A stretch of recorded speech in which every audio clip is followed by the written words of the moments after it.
When people hear the word mass, they usually think of heaviness. Something massive feels difficult to lift, difficult to move, difficult to stop. That intuition points in the right direction. But in physics, mass plays a more precise role than everyday language suggests. Mass is about resistance to change in motion. Push an empty shopping cart and it responds immediately. Load it with groceries and the same push produces a much smaller effect. Nothing about the push changed. Nothing about the floor changed. What changed was the amount of mass that had to be persuaded to move differently than it was moving before. Mass measures how strongly matter resists acceleration. This resistance appears in every situation where motion changes. Starting to move, stopping, turning, or speeding up all require effort when mass is involved. The greater the mass, the more effort is required to produce the same change. Once an object with mass is moving, it does not easily give up that motion. Once it is at rest, it does not easily begin moving. Motion demands a cause, and mass determines how large that cause must be. This already tells us something important. Mass does not describe how fast something moves. Two objects can travel side by side at the same speed and respond very differently when pushed. Mass cares about change, not motion itself. Now gravity enters the picture, and everyday experience begins to blur ideas together. On Earth, objects with more mass feel heavier because gravity pulls on mass. More mass means a stronger gravitational pull, which we experience as greater weight. Because gravity is always present in daily life, mass and weight often get treated as the same thing. Physics keeps them distinct. Mass belongs to the object itself. Weight belongs to the interaction between that object and a gravitational field. Take the same object to the moon, and the weight decreases. The mass does not. The resistance to acceleration remains exactly the same. This separation matters because gravity is only one way mass reveals itself. There is a deeper fact hiding here. The quantity that determines how strongly gravity pulls on an object is exactly the same quantity that determines how strongly that object resists acceleration. Experiments show this equivalence with extraordinary precision. No adjustments are needed. The numbers match every time. Because of this, mass links motion and gravity into a single concept. It sets the scale for how objects respond to forces and how they influence one another. Wherever mass appears, it defines how difficult change will be. Without announcing itself, mass shapes how the physical world behaves. And once you accept that mass measures resistance to change, the picture widens in an unexpected way. Up to now, mass has sounded like a property objects carry around with them, something internal, something local. But mass does more than resist acceleration. It also participates in the structure of the universe itself. To see this, forget objects for a moment and think about motion in empty space. If there were no mass anywhere, space and time would behave like a simple grid. Straight lines would stay straight. Clocks would tick the same way everywhere. Motion would follow predictable paths, unless something intervened. Introduce mass, and that picture no longer holds. Mass affects how objects move, not only by responding to forces, but by influencing the very arena in which motion takes place. In modern physics, space and time are not separate backgrounds where events happen. They are joined into a single structure called space-time, and mass plays a central role in how that structure behaves. This sounds abstract, so let's ground it. Imagine two nearby clocks, one placed on the ground and one lifted higher. Even before worrying about motion, they do not measure time the same way. The clock closer to a massive object runs differently from the one farther away. This difference is not a malfunction, it is a physical effect. Time itself depends on the presence of mass. The same happens with distance. Straight paths bend near massive objects. Light, which has no mass of its own, still follows curved routes when it passes near large masses. Nothing pushes it sideways, it simply follows the geometry shaped by mass. Mass does not pull on space and time like a hand tugging on fabric. Instead, mass and energy determine how space-time is arranged, and objects move according to that arrangement.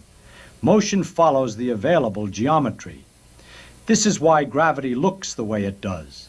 Rather than thinking of gravity as a force acting at a distance, physics treats it as the result of mass influencing space-time and objects moving accordingly. A planet orbiting a star is not being dragged around by an invisible tether.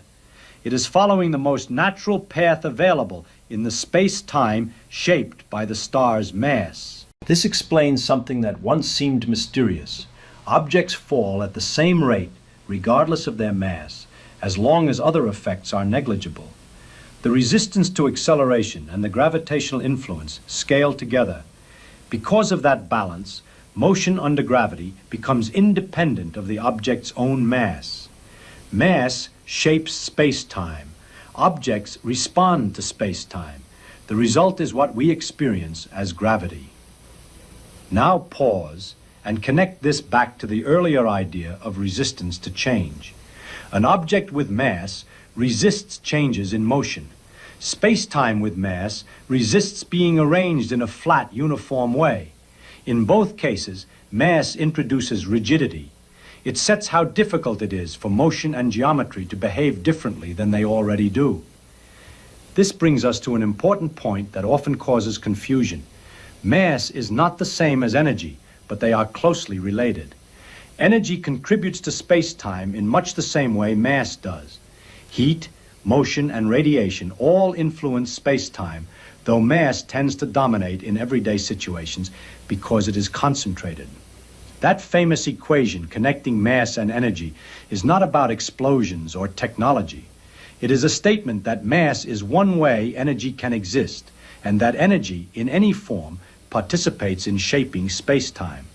So mass is no longer just about heaviness or resistance. It becomes part of the reason space and time behave the way they do.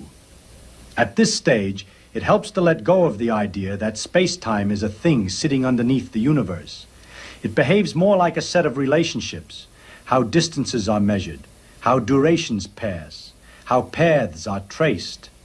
Mass influences those relationships directly, and this influence is not optional. You cannot turn it off.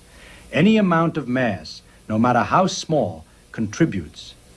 The effects only become noticeable when the mass is large or concentrated enough, but the rule applies everywhere. What began as a measure of how hard it is to push something now reveals itself as a measure of how strongly matter participates in the structure of reality. Mass tells space-time how to behave, and space-time tells matter how to move. Once you see that connection, mass stops being a simple property of objects and becomes a key player in the architecture of the universe. And once mass is seen as something that participates in space-time itself, another question becomes unavoidable. Where does mass come from? Up to this point, mass has behaved like a given. Objects have it. It resists acceleration. It influences space-time. But physics does not stop at description. It keeps asking, what mechanisms make those descriptions true? Here is the surprising answer. Most of the mass you encounter every day does not come from the intrinsic mass of particles. Take a proton, one of the building blocks of atomic nuclei. It is made of quarks, and quarks do have mass. But if you add up the masses of the quarks inside a proton, you get only a small fraction of the proton's total mass. The majority comes from something else entirely. It comes from energy. Inside the proton, quarks move at enormous speeds and interact through strong forces. The energy stored in that motion and interaction contributes to the proton's mass. According to the rules of physics, energy and mass are deeply linked, so confined energy shows up as mass. This means that much of what you call matter is energy held in place by interactions. Mass, in practice, measures how much energy is tied up in a system in a way that resists change. This idea scales upward. The mass of everyday objects comes largely from the mass of protons and neutrons, which themselves owe most of their mass to internal energy. Even solidity, the feeling that objects are rigid and substantial, comes from electromagnetic interactions between atoms, not from mass alone. Mass is not a simple substance filling space. It is an expression of how energy is organized and constrained. Now, this leads directly to another common confusion. If energy can appear as mass, and mass influences space-time, does that mean mass and energy are the same thing? Not exactly. They are different ways of describing the same physical content, depending on context. When energy is localized and behaves like inertia, we describe it as mass. When it moves freely or spreads, we describe it as energy. The distinction is practical, not fundamental. This explains why light, which has no mass, still carries energy and momentum and can influence space-time. It does not resist acceleration in the same way matter does, but it still participates in the overall structure. Mass becomes a special case, energy that is bound in such a way that it resists changes in motion and position. Now return to inertia, the resistance to acceleration that started this discussion. In classical physics, inertia simply exists. Objects resist acceleration because they do. Modern physics digs deeper and asks what gives particles that resistance in the first place. Here another piece enters the picture: fields. Particles do not exist in isolation. They exist in the presence of fields that fill space. One of these fields plays a special role in determining mass. Interaction with this field gives certain particles their intrinsic mass. Without that interaction, many particles would behave as if they were massless, moving at the speed of light. Mass, at the most basic level we know, emerges from interaction, not isolation. This reinforces a theme that keeps appearing. Mass is relational. It expresses how strongly something is tied into the rest of the physical world. The more tightly energy is bound, or the more strongly a particle interacts with relevant fields, the more mass it exhibits. Mass is not a label attached to matter. It is a measure of participation. Now consider how this affects motion at very high speeds. As objects move faster, changing their motion becomes increasingly difficult. Adding the same amount of energy produces smaller changes in speed. This is not because the object is gaining mass in a literal sense, but because space-time itself imposes limits on how motion can change. The resistance to acceleration increases as speed approaches the maximum allowed speed. Once again, mass and space-time work together. What begins as inertia at low speeds becomes a geometric constraint at high speeds. This shows that mass is deeply connected to limits. Limits on acceleration, limits on energy concentration, limits on how space-time responds, and limits are often where understanding becomes sharpest. Now bring all of this back to scale. At small scales, mass arises from particle interactions and confined energy. At human scales, it governs how objects respond to forces and gravity. At cosmic scales, it shapes space-time and determines how galaxies form, how stars orbit, and how light travels across the universe. The same concept applies everywhere, only the language changes. This universality is what makes mass such a powerful idea. It appears in mechanics, thermodynamics, quantum theory, and relativity without changing its role. The equations look different, but the meaning persists. Mass measures how strongly something resists change and how strongly it influences the structure around it. And this brings us to an important correction to everyday intuition. Mass does not make things want to stay still. Objects do not prefer rest. Motion and rest are relative concepts. What mass does is resist changes in motion, regardless of the current state. Rest and uniform motion are treated the same by physics. This is why astronauts floating in space still have mass. They are weightless, not massless. They resist being pushed just as much as they would on Earth. The absence of weight does not remove inertia. Weight is local, Mass is universal. Once this distinction is fully absorbed, many confusions dissolve. Falling objects, orbiting planets, floating astronauts, and bending light all follow from the same idea applied in different settings. Mass becomes less mysterious, not more. It is no longer a substance hidden inside matter. It is a measure of how matter and energy respond to the rules of motion and space-time. And with that understanding in place, mass stops being a word you memorize and becomes a concept you can use, one that explains why the universe reacts the way it does whenever anything tries to change. And at this point, mass can finally be treated as a fully connected idea rather than a collection of separate facts. Mass is not just resistance to acceleration. It is not just what gravity acts on. It is not just a number listed next to particles in a table. Mass is the quantity that ties together motion, gravity, energy, and space-time into a single framework that works at every scale we can test. When physicists use mass in an equation, they are not inserting a vague property. They are specifying how strongly a system resists changes in motion, how much it contributes to space-time geometry, and how much energy is locked into a form that behaves inertially. One number plays all of these roles because experiments show they are inseparable. This is why mass appears in so many places without changing meaning. In mechanics, it sets how force produces acceleration. In gravity, it determines how objects influence one another's motion.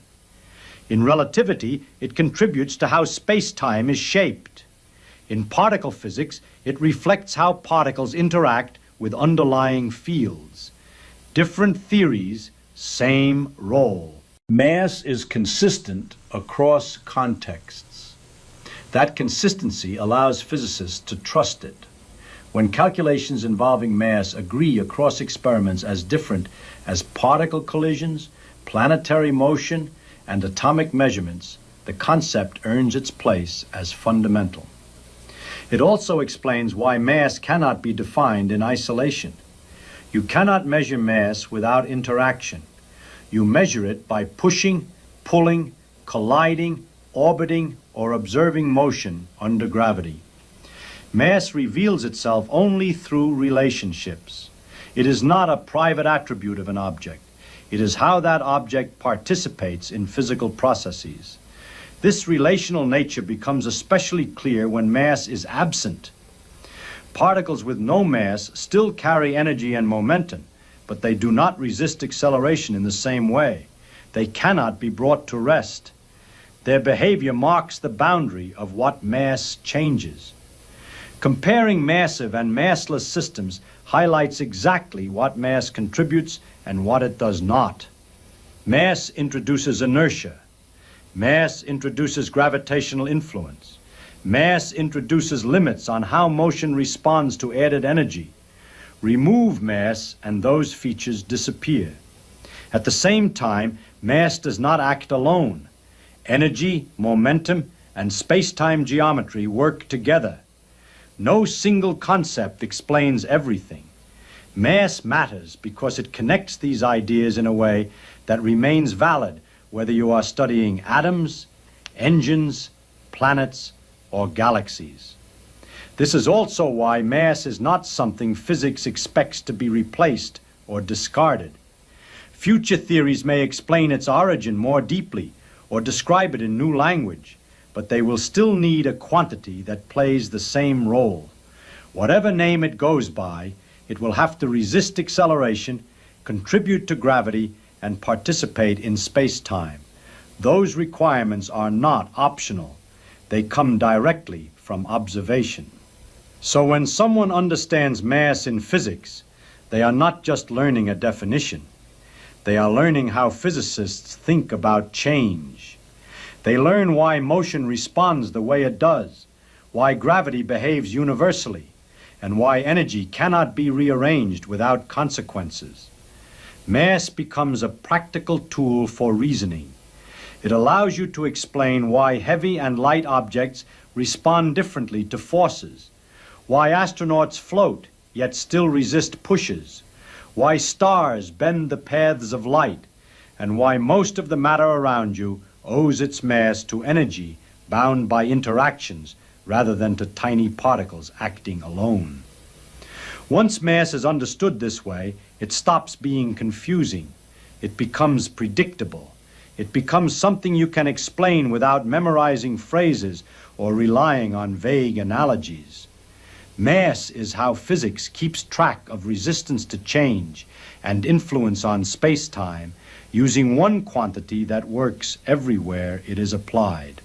And that is why mass remains one of the central concepts in physics, not because it is mysterious, but because it is reliable. Every time you seek approval, your worth becomes a hostage to someone else's opinion. And the strange thing is, the more you try to please the world, the more the world ignores you. Life begins to lose its brightness when you live to be seen instead of living to understand. Now imagine just for a moment that all the energy you spend trying to be accepted was redirected into learning, into exploring, into understanding how things truly work. Imagine the power that would have. You'd start to see the hidden beauty in simple things, in sound, in light, in ideas, in people. Because true genius isn't born from the desire to be admired, but from curiosity, that pure restlessness that makes you want to discover why things are the way they are. And when you dive into that curiosity, life starts to flow in a way that no ambition can ever reproduce. The truth is, the pursuit of recognition is a trap disguised as motivation. It pushes you to run faster, to work harder, to achieve more, yet it never lets you rest. It's a bottomless pit, and you know what's at the bottom of that pit? Nothing but emptiness. The emptiness of someone who lived to be remembered instead of living to understand. So listen closely. Living for the love of understanding is the only path that truly sets you free, because the pleasure of discovering is the reward itself, and the one who learns for the joy of learning never needs applause. Pay attention to me now, because what I'm about to tell you might completely change the way you see life. You've spent far too long trying to be recognized, trying to prove something to others, and without realizing it, you became a prisoner of that need. But let me tell you this. Most of the people who seem to be winning are actually losing silently. They collect titles, possessions, praise, yet they lose something invisible, their inner freedom. They live like actors on a stage, playing a role the world wrote for them. But you know the problem? When the curtain falls, there's only silence. And in that silence, the question no one wants to face appears. Why am I doing all this? If your reason is to be recognized, you'll never rest. Because recognition is volatile. It shifts with people's moods, with trends, with the tides. One day they applaud you, the next they forget you. And if your worth depends on that, you're doomed to rise and fall with the world around you. But when you do something for the simple joy of understanding, something inside you changes. Suddenly time moves differently. You stop chasing, and you start being guided by something deeper. Curiosity. Curiosity is the engine of life. It turns boredom into discovery, pain into learning, chaos into meaning. When you follow that energy, you no longer need recognition, because the pursuit itself becomes fulfilling. It's the joy of understanding what lies behind things, of seeing how everything connects. That is true power. When you learn for the love of comprehension, the entire world opens before you. You stop being an actor, and you become the author. And for the first time, life starts to make sense. But to reach that point, you must do something few ever dare. Stop trying to be someone and start trying to understand something. The difference seems small, but it's enormous. The first path enslaves you. The second one sets you free. Pay attention to me now, because I want to take you to a place where very few have the courage to look. People think freedom means being able to do whatever they want, but that's just the reflection of modern ignorance. True freedom is being able to think whatever you want, to doubt what you've been taught, and to allow yourself not to know. A mind that seeks recognition is enslaved by certainty. A mind that seeks understanding is free to explore. Do you want to know what truly destroys genius? The need to appear intelligent. The person who tries to look smart for others will never be truly intelligent, because they're focused on displaying, not discovering. Genius is born the moment you abandon the desire to be special and embrace the joy of uncovering the obvious. Think about it. Everything you know was once obvious to someone who had the courage to look closely. The difference between the mediocre and the brilliant doesn't lie in talent. It lies in genuine curiosity. The mediocre wants to be right. The brilliant wants to learn, even if it means stripping away their own vanity. And here's the irony. The more you care about what others think, the less you actually think for yourself. A curious mind is like a child taking apart a toy just to see what's inside. It doesn't crave status. It doesn't want applause. It wants the mystery. It wants the why. And that's what keeps the inner fire alive. The sincere desire to understand the world before the world understands you. Life becomes light when you realize you don't need to impress anyone. You begin to do things for the simple pleasure of seeing what happens. And strangely enough, that's when everything starts to work. When you stop chasing results, the results begin to chase you. Because the universe responds to genuine curiosity, not to empty ambition.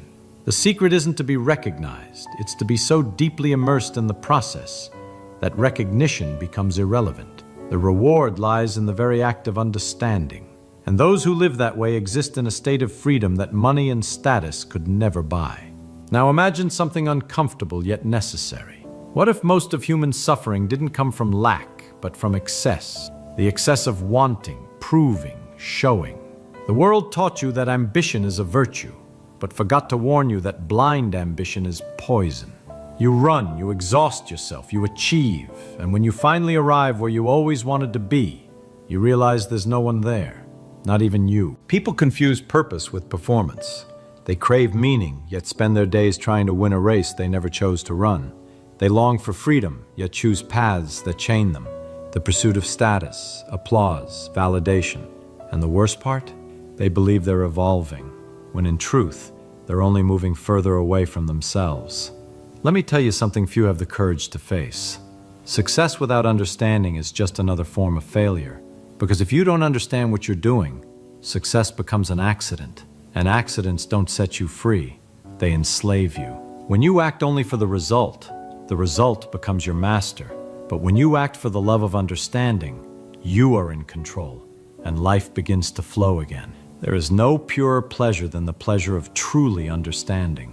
When you truly understand, there's no need to compete. There's no envy, no rush, no comparison. There's only a curious silence. That rare moment when everything makes sense for just a few seconds, and you feel part of something far greater than ambition itself. The problem is most people want to understand the world, but they don't want to understand themselves. They crave answers but can't stand questions. And that's why they live tired, anxious, and empty. Because they try to fill what is spiritual with what is material. They try to buy, conquer, or prove what can only be understood. Life is not a podium. It's a laboratory. You're not here to win. You're here to discover. And when you understand that, you realize the whole game changes. It stops being a competition and becomes an investigation. Every mistake becomes a clue. Every failure, a new hypothesis. And that's how you begin to free yourself. Not by winning, but by understanding. When a human being finally lets go of the need for recognition, something extraordinary happens. They are reborn. The mind becomes light, the heart becomes quiet, and for the first time they begin to taste real freedom. Suddenly fear disappears, the fear of failing, of being judged, of not being enough. Because now none of that matters. You no longer live to prove, you live to experience. And in that moment, life starts to align with who you truly are. Opportunities appear, ideas flow, the right people come closer. Because you stopped being a copy begging for acceptance and become an authentic source of energy and creation. Authenticity has a power the modern world has forgotten. When you are real, the entire universe seems to recognize you in a way applause never could. Life begins to conspire in your favor, because at last you're playing the right game, the game of growing from within. And everything that once seemed difficult begins to happen naturally. Because when your focus shifts from appearing to understanding, you connect to the natural flow of things. You don't force, you simply are. Do you want to know what true peace feels like? It's waking up one day and realizing you don't need to impress anyone, that you are enough simply for being here, learning, failing, trying to understand. And from that moment on, every gesture, every word, every small discovery starts to have meaning. You begin to see beauty where you once saw routine. You begin to see purpose where you once saw haste. Lightness is born when vanity dies. And the pleasure of discovery becomes greater than any achievement. Life flows, not because you control it, but because you understand it. And once you understand, you no longer need to run. You realize that what truly matters is not what others think of you, but what the universe reveals when you finally choose to listen. Now write this in the comments. With conviction, I choose the freedom of understanding. This phrase will begin to reprogram your subconscious, reminding your mind every day of what truly matters. From today on, make yourself a promise. Live for the love of understanding, not for ambition. Stop chasing recognition and start seeking meaning. That is the key that changes everything. If this message touched you, like the video, subscribe to the channel, and turn on the bell because what's coming next will expand your mind even more. And remember, to understand is to be free, and the one who becomes free inspires the world without needing to say a single. The fastest way to learn is not by memorizing, but by playing with ideas until they feel natural. Try to explain them out loud as if you were teaching a child. If you need to memorize, it's because you haven't understood. And if you haven't understood, you haven't learned. This method is a trap. You might be able to repeat words, but you won't truly understand anything. And when an exam, or life itself, demands that you use that knowledge, it simply won't be there. But here's the secret. Whenever you learn something new, don't be satisfied with just storing it in your head. Speak it out loud. Explain it. Teach it. If there's no one around, teach it to yourself. Talk to yourself in your room, in the car, while you walk, even in the shower. Turn thoughts into words. When you can speak clearly and naturally, as if you were explaining it to someone else, that's when the knowledge becomes yours. Listen carefully. There's one infallible sign that someone truly understands an idea: the ability to make it simple. Anyone can hide behind complicated words, but only those who really understand can explain with clarity. Let me put it clearly. If you can't explain it simply, you haven't understood it. Repeating complex terms might impress the uninformed, but it doesn't fool reality. If you can't simplify it, you don't master it. When a concept still feels confusing, tangled with too many loose details, the problem isn't the subject itself. The problem is how you organized it in your mind. But when you can take that same concept and translate it into direct, logical, and accessible words, then you've reached true understanding. And here's the central point. Simplicity doesn't weaken knowledge, it strengthens it. The simpler it is, the more essential. The more essential, the more unforgettable. Information stops being a burden you carry and becomes a tool you can use anytime. That's why the greatest scientists, philosophers, and geniuses always sought clarity. They knew the mind doesn't need to drown in complexity. The mind needs to see the structure. When you learn to do this, you don't just understand better, you never forget. That is the path of real learning, not accumulating words, but distilling until only what matters remains. Every time you explain something, you strengthen your mind. It's like a muscle that doesn't grow at rest, but under challenge. Explaining is that challenge. It forces the brain to organize, review, connect, and test what it has learned. Think about it. When you only read or listen, you're in a passive position. It's as if information flows through you without taking root. But when you force yourself to teach, even if it's only to yourself, your mind changes gears. You leave the passive mode and enter the active one. You're no longer just receiving, you're producing, creating clarity. And here's the magic. In this process, the brain reveals what you still don't understand. If you get stuck, if you can't explain a detail, that means you've uncovered a gap in your knowledge. And that's wonderful, because now you know exactly where to improve. You're no longer in the dark. At the same time, every time you manage to explain something clearly, something powerful happens. The knowledge sticks. It takes deep root.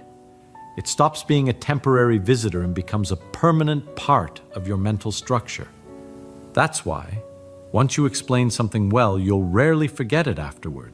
This cycle, learn, explain, correct, and fix, is what accelerates your growth in any area.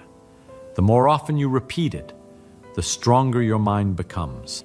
It's like training every day. With discipline, you reach results that seem impossible to those who never practice.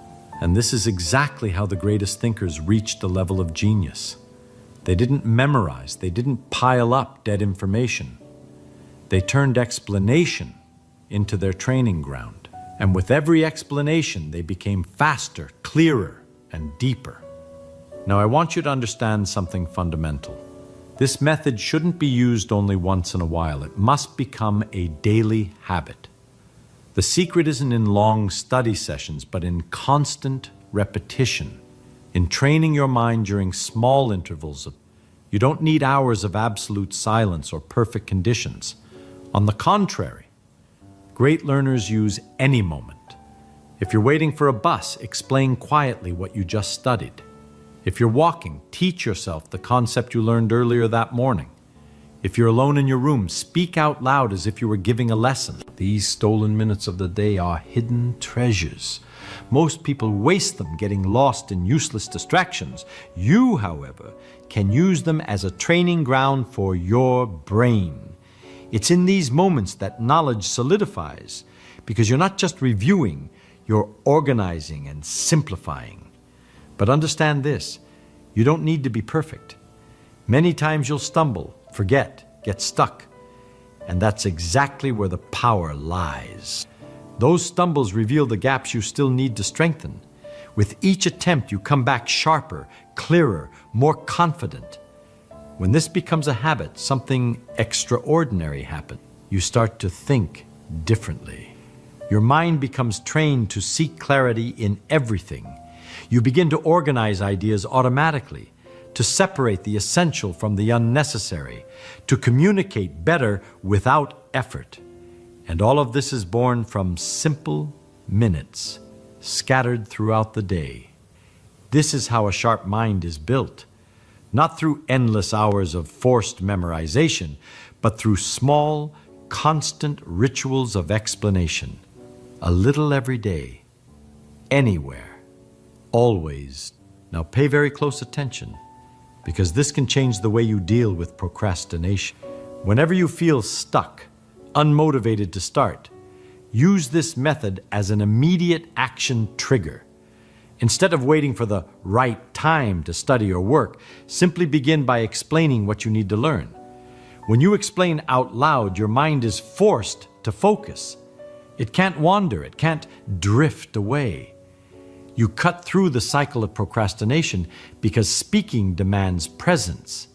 It's impossible to procrastinate while you're producing clarity. And here's a transformative detail. Say out loud phrases that reprogram your mind not to procrastinate. Declare, I act now. I don't postpone. I make it happen. When you hear your own voice, you create a powerful internal command. It's as if your brain is forced to believe it and obey. That's the trick. Don't wait for motivation to act. Create movement, and motivation will follow. As you hear yourself explaining, you generate an immediate sense of progress.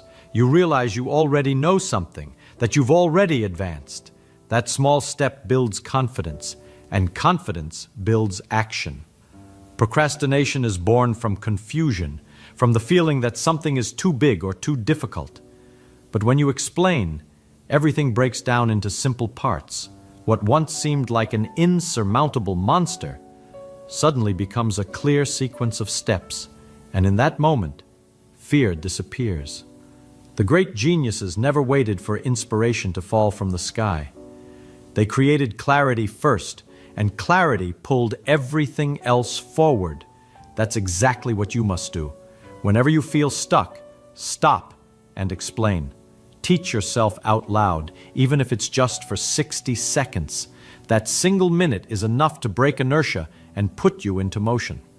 And once movement begins, procrastination loses its power. You're no longer a hostage to feeling like it because you've already created discipline. Now listen closely, because here's the point that separates the average student from someone who learns in an extraordinary way. The brain truly learns when it recreates. In this process, you discover paths that were never in the book, explanations even the teacher never gave, metaphors that make sense only to you. Knowledge stops being external and becomes something shaped by your own mind. That's why geniuses seem to see the world differently. They don't memorize ready-made formulas. They reinvent, simplify, adapt. They turn every concept into something alive.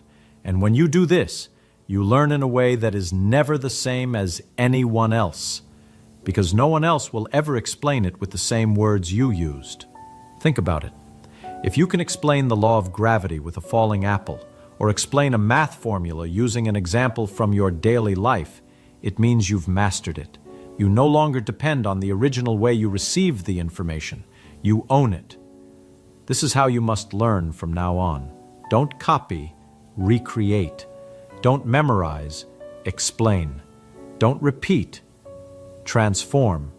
That is the mark of great thinkers, and it's what will place you far above average. Now listen with your full attention. If you take this method seriously, if you truly commit to teaching yourself every single day, something extraordinary will happen. You will leap far ahead of most people. While the majority remain stuck in rote memorization, repeating words without understanding, you'll be building real knowledge, solid and unshakable. While others study for hours and forget the next day, you'll learn in minutes and remember forever. While they feel insecure, you'll stand with confidence, clarity, and mastery. That is the power of teaching yourself, the power of simplifying, of recreating, of turning the difficult into the easy. It's what separates those who merely get by from those who become true references. It's what turns an ordinary student into someone brilliant, capable of mastering any subject and applying it in real life. And here's the truth. You don't need to be a genius to learn like a genius. You need discipline, effort, and the courage to practice a method that seems almost too simple to be true. And that's precisely why so few ever use it. But those who do surge ahead. So let me tell you this. Every time you get up and dedicate a few minutes to teaching yourself, you're gaining ground. You're building an advantage that compounds day after day until the world can no longer ignore you. That is the real power of. It's not about storing information in your head. It's about transforming information into clarity, clarity into action, and action into results. Do this, and you will never be the same again. Now I want you to make a pact. Write in the comments, "I choose to learn like a genius." This phrase is your declaration that you will no longer live in the mediocrity of rote memorization, but will transform every study session into clarity, every concept into mastery. And if this lesson resonated with you, subscribe to the channel and hit the like button to keep elevating your learning. And remember, those who teach, learn. Those who simplify, master. Those who practice this every day become unstoppable. What if the reason you can't think clearly has nothing to do with how smart you are? What if overthinking isn't a thinking problem at all? It's a problem of trying to think about thinking while you're already thinking. The brain doesn't work like a library where you can pull out any book at will and examine it carefully. It works more like a stream, and when you try to grab the water to see it better, you disturb the very thing you're trying to observe. Most people believe that more thinking leads to better thinking. that if you just analyze something long enough, turn it over enough times in your mind, you'll finally see it clearly. But there's something peculiar that happens when you do this. The more you think about a problem, the muddier it becomes. Not because the problem is getting harder, but because you're adding layer upon layer of thought on top of the original question. Let's look at what actually happens when someone overthinks. Imagine a student sitting with a mathematics problem. The problem itself might be straightforward. Find the area of a triangle. Simple enough. But watch what happens in the mind. First comes the actual problem. Then comes the thought. Am I doing this right? Then, what if I forget the formula? Then, I always mess these up. Then, why am I so slow at this? Pretty soon, the student isn't working on the mathematics problem anymore. They're working on an entirely different problem, a psychological one, about their own adequacy. And that problem has no solution, because it's not even a real problem. It's just noise. This is what overthinking really is. It's the mind creating secondary problems that have nothing to do with the original question. And here's what makes it particularly troublesome. These secondary problems feel important. They feel like thinking, but they're just interference. Now, the natural question is, how do you stop this? And that's where most people make another mistake. They try to stop overthinking by thinking about how to stop overthinking. They analyze their overthinking. They worry about their worry. And now they've created a third layer of problems on top of the second layer, which was already on top of the first layer. It's like trying to smooth out wrinkles in a bedsheet by crumpling it up more. So what's the alternative? The first principle is surprisingly simple. Separate the question from the questioning. When you look at any problem, whether it's mathematical, practical, or personal, there's the actual problem, and then there's everything you're adding to it. Most of the mental suffering comes from that second part. The actual problem of, how do I solve this equation, is clean. The added parts, what does it mean if I can't? Why is this so hard for me? What will happen if I fail? Those are the parts that create the tangle. Think about what happens when you read a difficult passage in a book. The passage itself has a certain meaning, but as you read, your mind starts generating commentary. This is confusing. I should understand this. Other people probably get this faster. Maybe I'm not smart enough for this material. Notice that none of this commentary helps you understand the passage. It's just noise. The passage remains exactly as difficult or easy as it was before you added all that commentary. The technique is this. When you notice the commentary starting, you don't fight it. You don't try to stop it. You simply see it for what it is. Commentary, not content. It's like watching credits roll at the end of a film. You don't have to do anything with them. You just let them pass. Here's the second principle. The brain clears itself when you give it something real to do. Overthinking happens in a vacuum. When your mind has nothing concrete to work on, it starts working on itself, and that's when you get these endless loops of thought about thought about thought. But give the brain an actual task, something external and specific, and the loops stop. Picture a person lying awake at night, thinking about a conversation they had earlier. Round and round it goes. Did I say the wrong thing? What did they really mean? How should I have responded? This can go on for hours. But now imagine that same person gets up, takes out a piece of paper, and writes down exactly what was said and exactly what they wish they'd said. Suddenly, the thinking becomes productive. It has a direction. It's not overthinking anymore, it's just thinking. The key is specificity. Vague problems generate vague thinking, which generates more vague thinking endlessly. But concrete problems generate concrete thinking, which leads to concrete solutions or concrete conclusions. Even if the conclusion is, I don't know, that's concrete. You can work with that. The third principle is about time and patience. The brain solves problems at its own pace, not at the pace you demand of it. When you try to force understanding, you create pressure. And under pressure, the mind tightens up. It's like trying to remember someone's name at a party. The harder you try, the more it slips away. But the moment you stop trying and move on to something else, the name appears. This doesn't mean being lazy. It means understanding how insight actually works.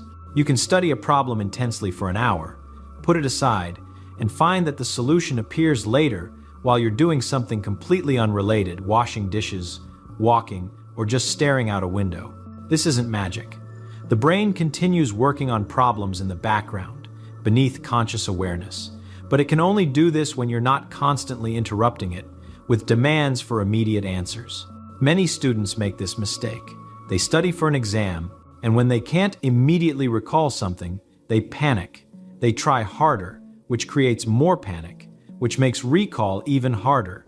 But if they simply move to a different question and come back later, the answer they couldn't remember before is suddenly obvious. Nothing changed except the pressure they were applying. Here's the deeper mechanism at work. The mind has two modes of operation. One is focused and deliberate, useful for applying known methods to clear problems.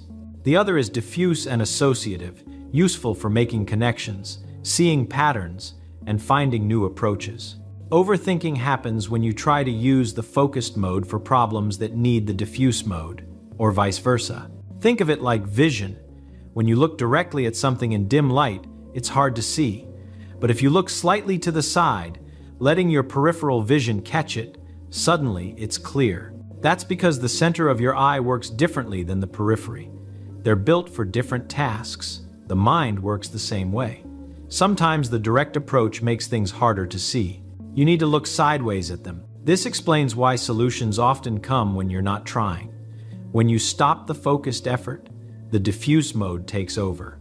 It's been working all along, but the focused mode was drowning it out, like trying to hear a quiet conversation while shouting. So how do you use this? When you're stuck on something, genuinely stuck, the answer isn't to think harder. It's to think differently. Work on something else.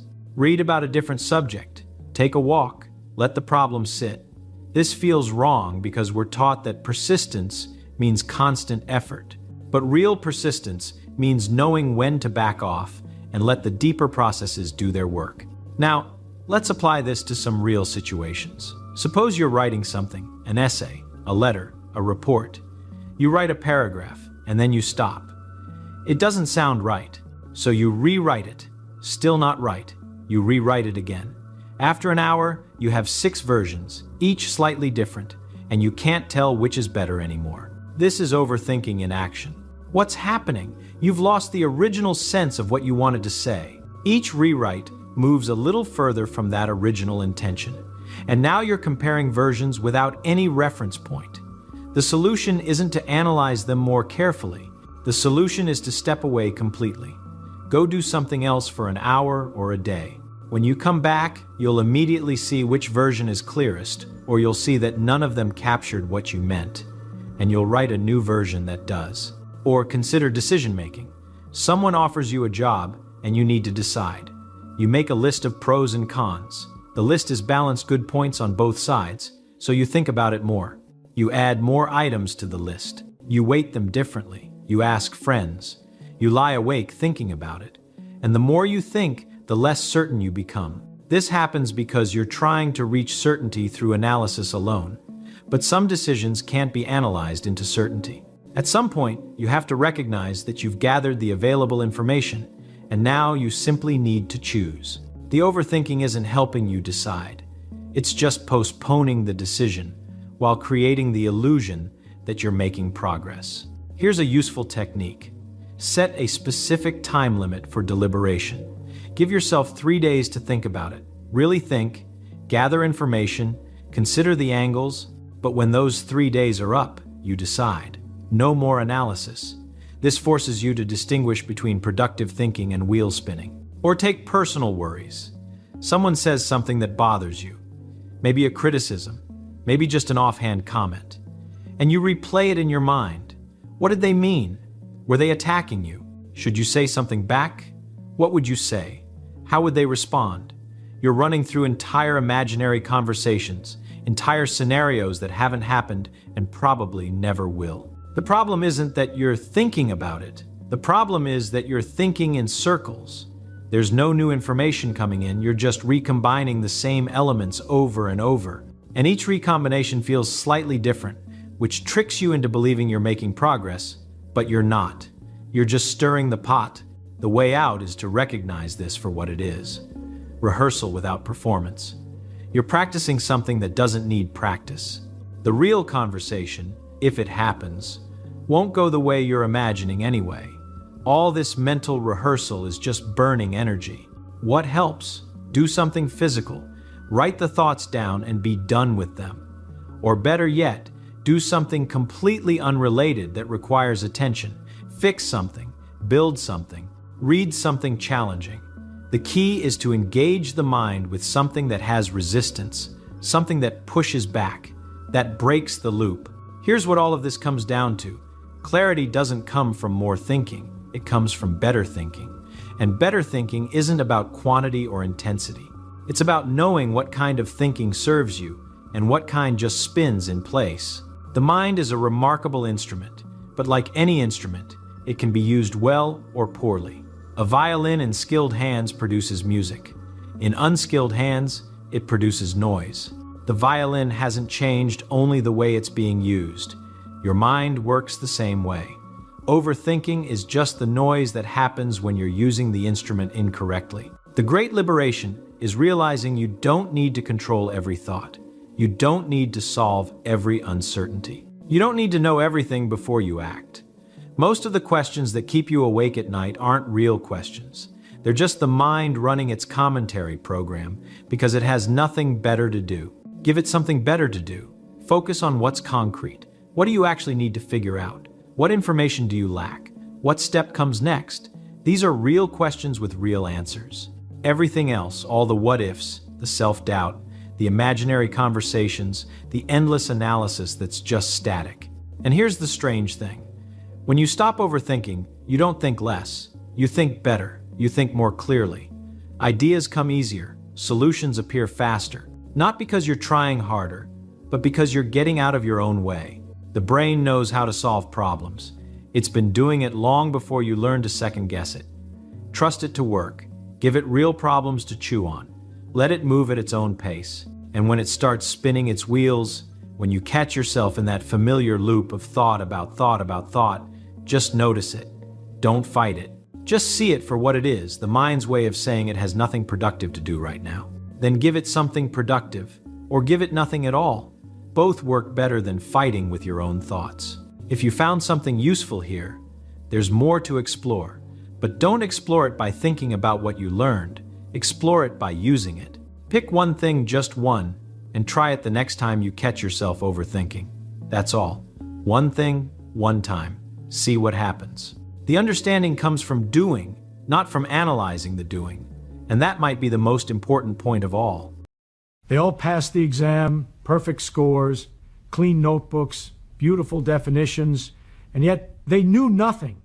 Not nothing as in ignorance, nothing as in no understanding. They could recite the law, but had no idea why it worked. They could define the concept, but couldn't recognize it in real life. They had answers, but no thoughts. That was the moment it became obvious. Education had trained them to repeat, not to think. Ask them to define something, and they shine. Ask them to use it, and the room goes silent. Because memorization is safe. Understanding is dangerous. Understanding requires admitting, I don't know. And we hate saying that. So instead, we hide behind fancy words. We memorize terms. We pass exams. We collect certificates. And we mistake all of it for intelligence. But intelligence is not knowing the name of something. Knowing the name doesn't mean you understand the thing.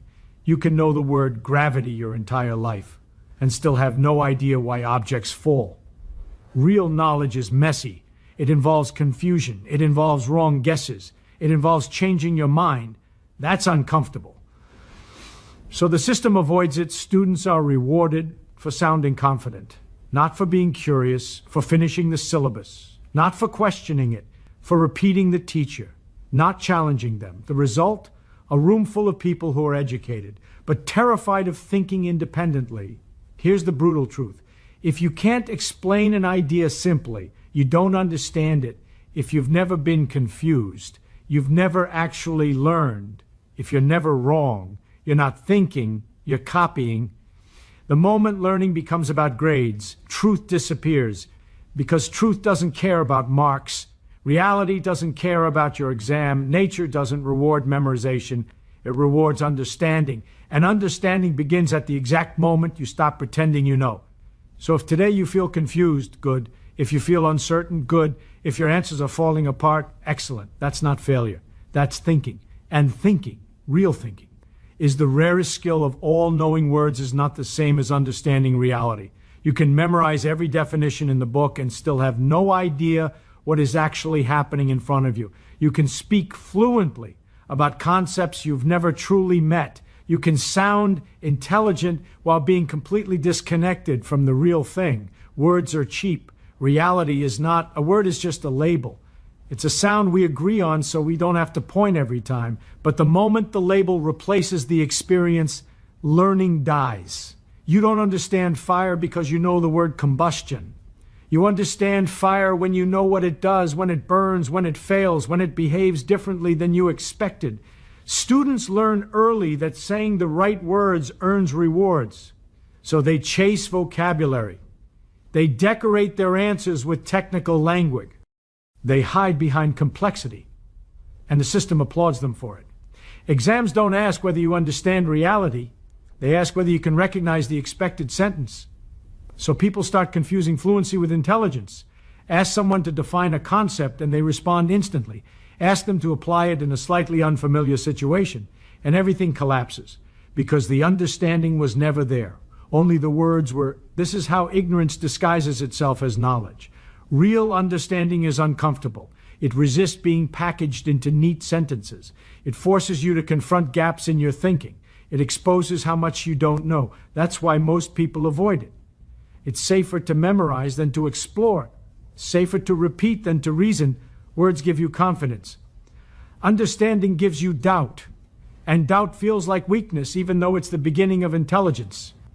When someone truly understands something, they don't rush to speak. They hesitate. They test their thoughts. They try to break their own explanations. They know that reality doesn't care how elegant their language is. Reality only responds to what actually works. But education often trains the opposite behavior. Speak quickly, answer confidently, never say, I don't know, never question the structure, never ask why the rule exists in the first place. So students learn to perform knowledge instead of possessing it. They can describe a process step by step, yet have no intuition for when it will fail. They can solve familiar problems, but panic when a variable changes. Because they weren't taught to think, they were taught to follow. Understanding means you can recognize an idea even when it wears a different costume. Memorization only works when everything looks exactly the same as it did in the textbook. Reality is never that polite. The world does not present problems with highlighted keywords and multiple choice options. It doesn't tell you which formula to use. It doesn't care about your syllabus. It simply behaves the way it behaves. And either you understand it or you don't. Knowing words gives the illusion of control. Understanding reality gives you actual control. That's why the moment someone steps outside structured learning, many feel lost. The rules are gone, the answers aren't printed at the back, and suddenly the words they collected don't help anymore. True learning starts when the words fail, when your explanation breaks, when your certainty disappears, when you're forced to admit, I don't actually know what's going on. That moment is painful. It feels like falling backward.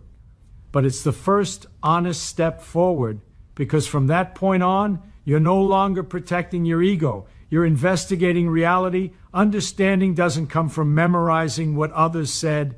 It comes from wrestling with ideas until they either make sense or collapse.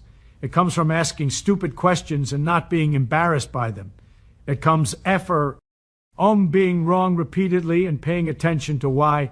Words are useful tools, but they are not the thing itself. Mistake the map for the territory, and you'll get lost while confidently explaining where you think you are. Reality doesn't reward people who sound smart. It rewards people who understand what's actually happening. And the difference between the two is everything. Education trained obedience, not curiosity. From the very beginning, the lesson was clear. Follow the instructions, don't ask too many questions, and you'll be rewarded. Sit still, listen carefully, repeat what you're told. The system didn't say curiosity was bad, it simply made it inconvenient. Questions slowed the class down. Doubt disrupted the schedule. Wonder didn't fit neatly into a 40-minute period.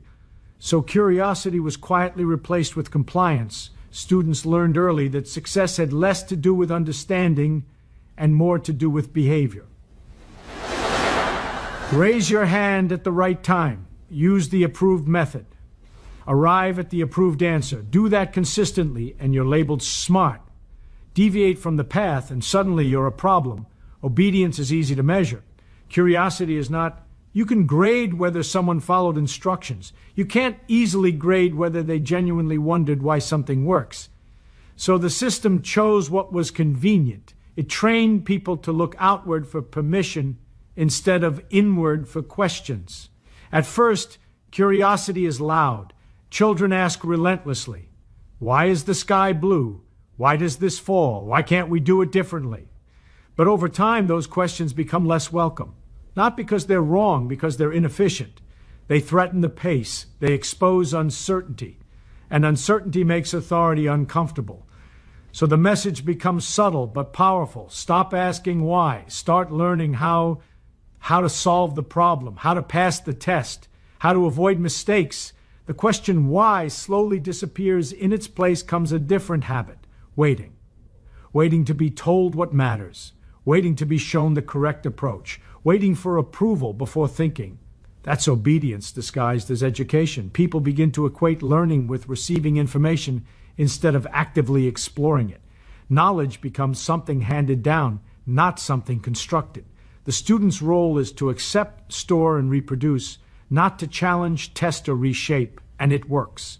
At least on paper, you get classrooms full of well-behaved students who know exactly what to do when the rules are clear. But take away the structure, remove the instructions, and something disturbing happens. Many freeze. They don't know where to start. They're waiting for the next command because curiosity was never trained as a muscle. It was treated as a distraction. Real curiosity is disruptive. It asks questions that don't have immediate answers. It forces teachers to admit, I don't know. It breaks the illusion that knowledge is thin, ished, and neatly packaged.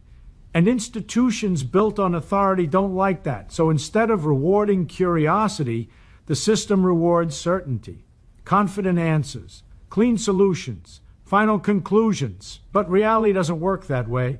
The real world doesn't hand you problems labeled by chapter. It doesn't tell you which tool to use. It doesn't care how obedient you were in class. It responds only to whether you actually understand what's happening. Curiosity prepares you for that. Obedience does not.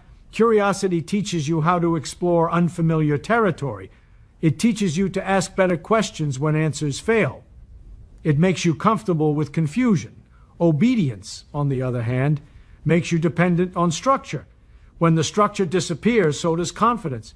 That's why so many intelligent people feel lost outside formal systems. They were trained to perform within boundaries, not to create their own. They learned how to solve problems that look familiar, not how to investigate new ones. Obedience feels productive. Curiosity feels slow. So obedience wins, but something essential is lost in the process. When people stop asking why, they stop seeing alternatives. They stop imagining that things could be different. They stop noticing when rules no longer make sense. They follow procedures even when the outcome is wrong. That's the danger. A curious mind questions assumptions. An obedient mind defends them. And progress has never come from obedience. Every meaningful shift in understanding came from someone who was willing to ask an inconvenient question, challenge an accepted rule, or admit that the authority might be wrong. Education should cultivate that instinct. Instead, it often suppresses it, not intentionally, systemically, because curiosity is unpredictable. It can't be scheduled, the structure. And above all, don't improvise. This is how exams quietly train people to turn their brains into photocopiers.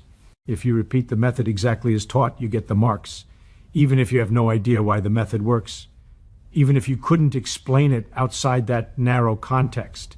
The exam doesn't care. It isn't testing understanding, it's testing compliance with a pattern. So people become excellent at recognizing cues.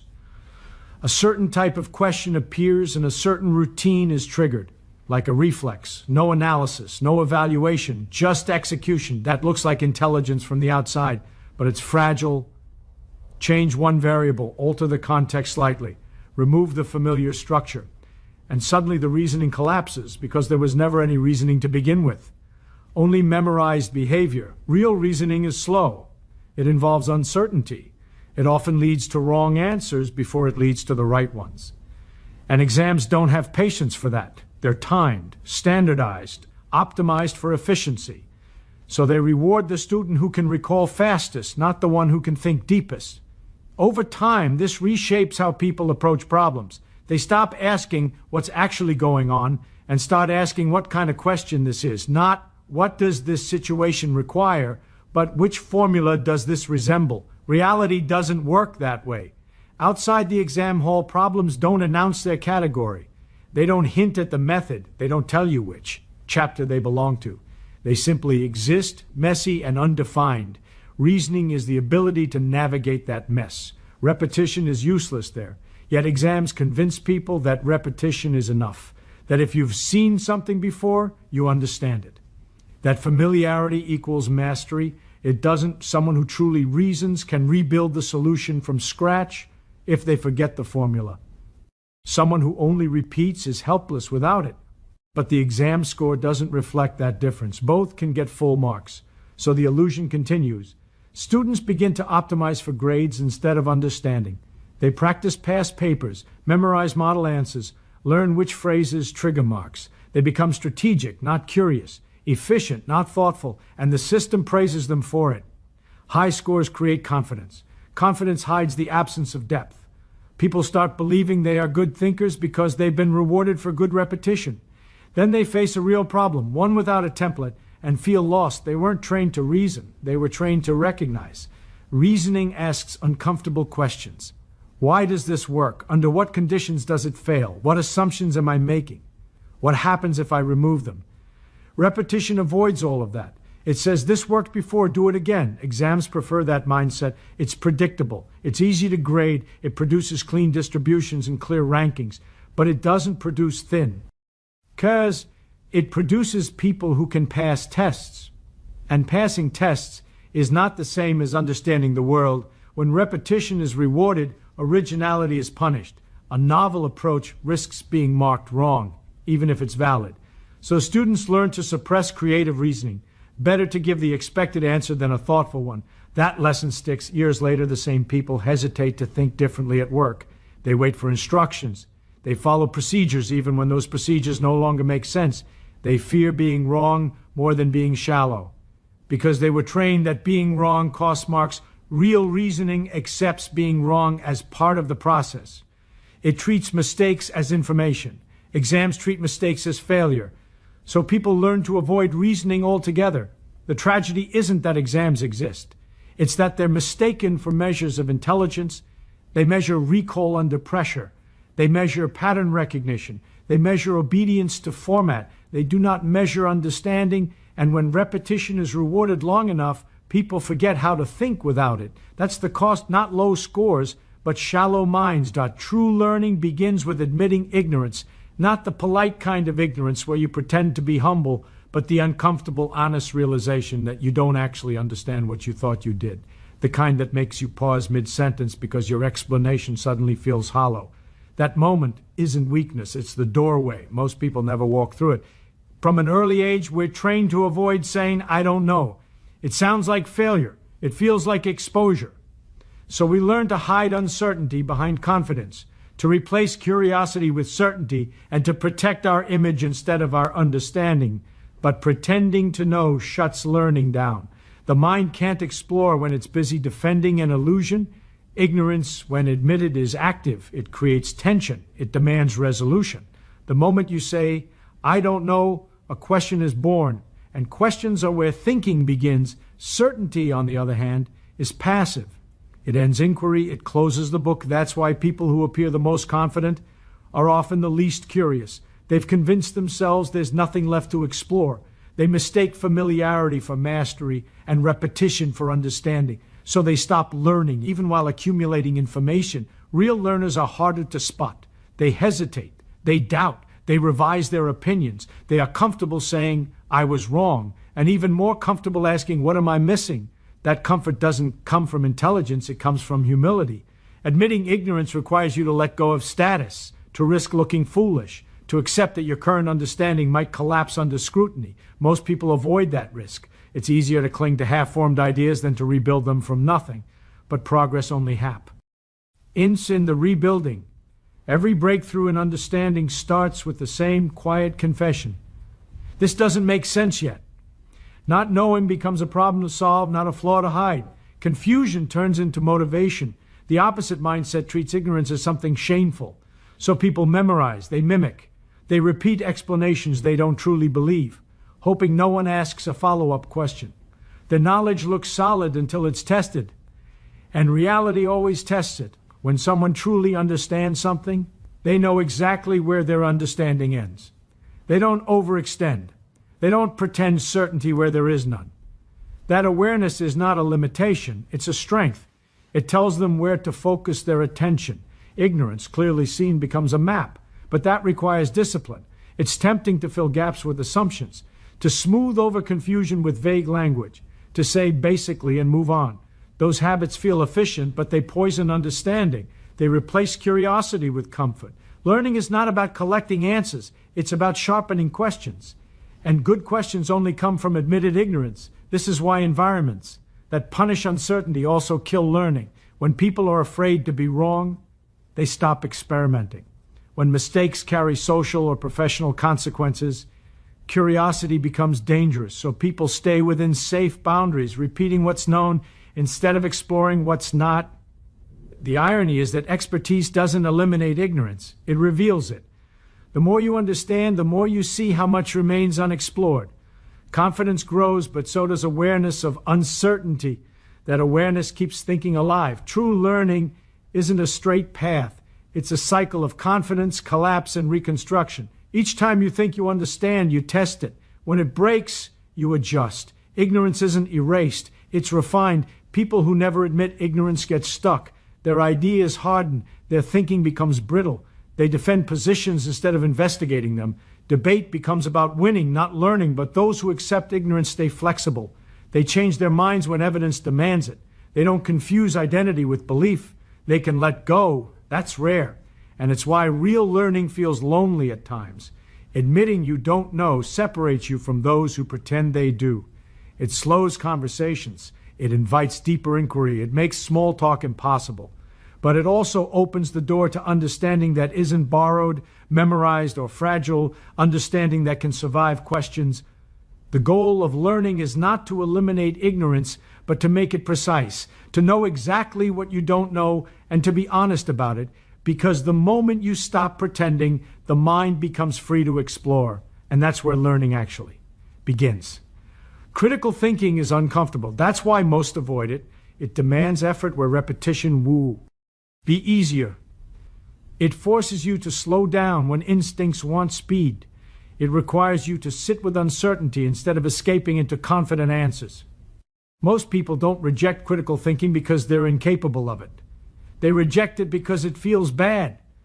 Thinking critically means questioning ideas you've grown comfortable with. It means inspecting beliefs that once gave you certainty and realizing they might be built on weak foundations. That moment is unsettling. Your mental balance is disturbed, and the human mind prefers stability over truth. So we avoid the disturbance. It's far more comfortable to accept an explanation than to examine it, to agree with a group than to stand alone with a doubt, to follow a narrative than to pull it apart and see what's actually holding it together. Critical thinking removes the padding. It strips away authority, tradition, and popularity as guarantees of correctness. It asks a simple but threatening question. How do you know this is true? Not who said it, not how many people believe it, just what's the evidence and does it actually hold up? That question makes people nervous because once you start asking it, you can't selectively stop. You have to apply it to ideas you like, not just ones you dislike. You have to test your own assumptions with the same force you use on others. And that's where discomfort turns into resistance. It's easy to criticize opposing views. It's painful to examine your own. Critical thinking exposes how much of what you believe was inherited, not examined, how many opinions you adopted because they were convenient, rewarded, or socially safe. That realization threatens identity, and people will defend identity long before they defend truth, so they rationalize instead of reason. They look for confirmation, not contradiction. They collect arguments that support their position and ignore the rest. That feels like thinking, but it's not. It's mental self-defense. Real critical thinking doesn't aim to win. It aims to understand, and understanding often requires admitting you were wrong. That's another reason it's avoided. Being wrong feels like loss. Loss of status, loss of confidence, loss of certainty. So people cling to flawed ideas long after evidence piles up against them, not because the evidence is weak, but because letting go feels worse. Critical thinking also takes time. It doesn't offer instant answers. It requires patience to trace consequences, examine assumptions, and consider alternatives. In a world optimized for speed, that patience feels like a luxury. So people outsource their thinking. They defer to experts without understanding the reasoning. They adopt slogans instead of arguments. They choose sides and let the side do the thinking for them. That reduces discomfort, but it also reduces autonomy. When you don't think critically, you're easy to persuade, easy to manipulate, easy to convince with confidence instead of evidence. You mistake certainty for truth and volume for validity.